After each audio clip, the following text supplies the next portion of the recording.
सर्वप्रथम मी महाराष्ट्राच्या तमाम जनतेला, देशातल्या परदेशातल्या सगळ्याच महाराष्ट्रातल्या सगळ्या लोकांना मी महाराष्ट्र दिनाच्या आज शुभेच्छा देते. आज कामगार दिन पण आहे, कामगार दिनाच्याही शुभेच्छा देते आणि बुद्ध पौर्णिमा आहे त्याच्यासुद्धा मी शुभेच्छा देते.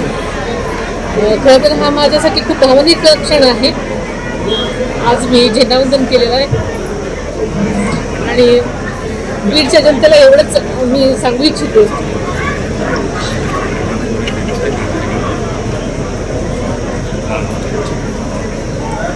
की दादांनी जे स्वप्न बीडसाठी बघितलेले आहेत, जे ड्रीम प्रोजेक्ट त्यांनी घेतलेले होते, ते सगळे पूर्ण करण्यासाठी मी मनापासून प्रयत्न करते आणि बीडच्या जनतेला, बीडकरांना महाराष्ट्रामध्ये एक अव्वल जिल्हा म्हणून पुढे नेण्यासाठी आम्ही सगळेच प्रयत्न करूयात असं मी त्यांना आवाहन केलं. नवनवीन घडामोडी पाहण्यासाठी स्टार महाराष्ट्र न्यूजला सबस्क्राईब करा आणि ताज्या बातम्यांचे अपडेट मिळवण्यासाठी बेल आयकॉनला प्रेस करा आणि परिपूर्ण बातमीबरोबर रहा, इतरांपेक्षा एक पाऊल पुढे.